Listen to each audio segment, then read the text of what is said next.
Всем привет! Вас приветствует Серж Мартин Гараж. А мы продолжаем ряд видео и серий по вопросам подписчиков. И очень много было вопросов, связанных с коробкой передач в предыдущих видео. Можете посмотреть, была тема, почему хрустят передачи, в частности вторая передача. А сегодня мы поговорим, почему воят передачи. То есть и в этом видео я детально расскажу о причинах и как решить, то есть вой коробки передач. А для начала хочу напомнить, что каждый из вас может прямо сейчас написать в комментариях свой вопрос или тему, которая вас интересует, на которую вы хотели, чтобы я снял отдельное видео. Поэтому прямо сейчас нажмите на паузу и напишите в комментариях свой вопрос, и я сниму на него детальный развернутый видео-ответ, как вот, допустим, в данном случае. А для начала также хочу сказать спасибо всем тем, кто ставит лайки, особенно тем, кто ставит лайк авансом. Ваши лайки очень важны для развития канала, и чем больше будет лайков, тем будет больше интересных познавательных видео для вас. Поэтому не ленитесь и прямо сейчас ставьте лайк. Также отдельный респект и спасибо тем, кто там организовал в комментариях соревнования, кто первый поставит лайк и кто раньше поставит лайк. Поэтому ставим лайк и пишем, какой вы по счету поставили лайк. Красавчики, вам респект. Итак, мы начинаем. Почему воют передачи? Дело в том, что я думаю, что многие из вас сталкивались с такой проблемой. Если еще не сталкивались, то впереди вас это ждет. Что коробка передач вазовская, в частности переднеприводных вазов, даже там сейчас на новых вазах, даже там вплоть до того, что там и на Веста, Грантах новых люди с салона покупают, жалуются, что там воют коробки. И раньше они иногда выли, то есть и это касается у нас и любых других автомобилей, заднеприводных вазов, и иномарок, неважно. Почему же воет? Потому что причины и решения их одинаковые. И давайте начнем с того, откуда вообще появляется этот вой. Вой этот появляется, когда между шестернями неправильный зазор, то есть неправильное масло залито, грубо говоря, неправильно идет смазывание, то есть, и вот это оно и создает вой. Ну, откуда он вообще, будем так сказать, разберем момент, откуда он появляется. Дело в том, что кто, может, связывался, вникал в автоспорт, все спортивные коробки там, кулачковые, там туда-сюда. Ну, самое главное, не кулачковые, потому что есть и поисковые, и кулачковые. Если интересна вам вообще тема спортивных коробок, там прямозубых, кулачковых, секвентальных, напишите прямо сейчас в комментариях, если вас интересует эта тема. И я сниму на нее детальные развернутые видео.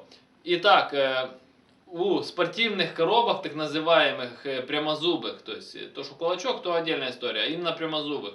У них шестерни, то есть прямые, и у них, то есть идет захват прямой. У гражданских же коробок, кто разбирал коробки передач, можем обратить внимание, что на первичном и на вторичном валу шестерни идут косозубые, то есть, и соответственно, для чего это сделано? Как раз это и сделано для того, чтобы гражданская коробка работала тише. Почему спортивная прямозубая? У прямозубых шестерней получается захват крепче, они могут выдерживать больше мощности, больше нагрузок. Но есть побочный эффект, если обращали внимание там на драговых, дрифтовых машинах. В видео вы можете слышать, что коробка воет, причем очень сильно. То есть не то, что она там какая-то убитая, поломанная. Это нормальный ее рабочий звук. Соответственно, на гражданском автомобиле вы офигеете вот от такого звука. И там сделаны, соответственно, косозубые шестерни, для того, чтобы уменьшить этот гул, шум, вой. Но со временем у вас обычная коробка может начать выть. Почему? Износ этих зубьев, то есть увеличивает между ними зазор, то есть, соответственно, как, допустим, и вот, когда начинает, там, едет бешеная классика, в которой, там, редуктор так воет, блядь, что машину ту не слышно. Из-за чего? Потому что зазор между шестернями, соответственно, увеличен.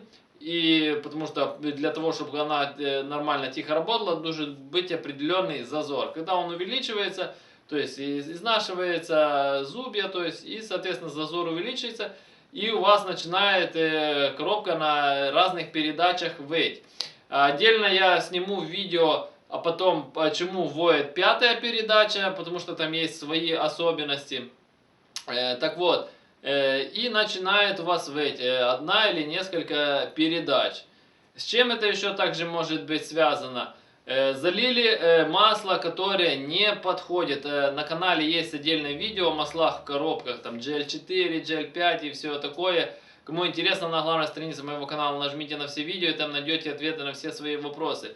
Так вот, если, допустим, залили не то, так сказать, не то масло, которое нужно для вашей коробки, и у вас, вот, допустим, если взять там от переднеприводного ВАЗа, да, коробку, чтобы вы знали, там для переднеприводных и заднеприводных автомобилей конструкция, то есть именно коробок отличается, и масло там льется тоже разное. И, соответственно, если вы зальете там от заднеприводных, переднеприводных, она тупо у вас завоет. Если вы сольете и зальете то, что надо, она перестанет выть, но если вовремя это сделаете. Также могут, допустим, большинство коробок, допустим, вот у вас переднеприводных, да, там, допустим, игольчатые подшипники под шестеренками, то есть они могут тоже быть изношены, и, соответственно, шестерни отойдут немного друг от друга, и, соответственно, зазор увеличится, они не начнут выть. Также, допустим, сами подшипники первичного, вторичного вала могут быть тоже убиты, и это тоже на это может повлиять. Кстати, еще про вой, да, про прямозубые. На каждом автомобиле задняя передача как раз идет прямозубая, то есть, и если вы будете сдавать быстро назад, у вас будет выть коробка, то есть, поэтому это нормально. Как решать эти проблемы? Во-первых, заливать нужно масло соответствующее, то есть именно вашей коробке, не экспериментировать, как многие там, ой, а можно моторное масло залить в коробку, потому что раньше лили, а там мне сказали. Короче, не занимайтесь фигней, лейте масло, то есть, которое соответствует вашей коробке, и не будет никаких проблем. Также масло нужно лить по уровню правильно, не переливать. Ну, перелив как бы грозит только тем, что оно просто из сальников начнет выдавливать, или с сапуна, если на коробке есть сапун, выкидывать.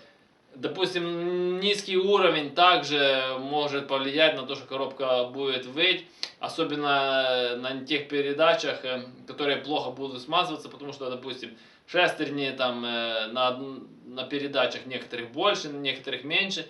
Соответственно, если низкий уровень, они просто тупо не достают до масла и начинают уставать и игольчатые подшипники, и, соответственно, оно начинает выть. Если же у вас завыло и вы залили, поменяли хорошее масло, она продолжает выть, вам только нужно снимать, перебирать коробку, менять на новые шестерни и на первичном, и на вторичном валу. А вообще в идеале поменять на коробку, которая не воет, потому что такой ремонт, если у вас еще одна воет, допустим, передача, то это еще как-то нормально. А если вы начнете там все менять, там такой бюджет выйдет, что проще реально другую коробку купить. Но опять же, покупая бэушную коробку, она может выйти еще хуже, чем ваша. А для того, чтобы до этого не доходило, просто нужно заливать хорошее масло на протяжении всей службы эксплуатации вашей коробки. Тогда ваши шестерни изнашиваться не будут, подшипники не будут, и игольчатые подшипники также не будут изнашиваться, лейте по уровню, и не будет никаких проблем. Я же говорю, в отдельном видео я сниму об пятой передаче, потому что есть там особенности, потому что очень часто воют пятые передачи, свистят, воют на ВАЗах. Ну и на других автомобилях тоже там проблема одна и та же. А я напоминаю, что я занимаюсь доработками головок блока и карбюраторов. Каждый из вас может прислать свою головку блока или карбюратор на доработку. Работаю по наложке новой почты. Вы присылаете, я дорабатываю, отправляю вам назад по наложке новой почты, то есть оплата за работу, когда забираете назад готовые детали. Вам, грубо говоря, останется их прикрутить и полететь. На главной странице моего канала есть отдельные плейлисты о доработке головок, о доработке карбюраторов, отдельно о том, как валят мои машины с этими доработками. Кому интересно, переходите, смотрите. А кто хочет заказать доработку, под каждым видео в описании есть мой номер телефона.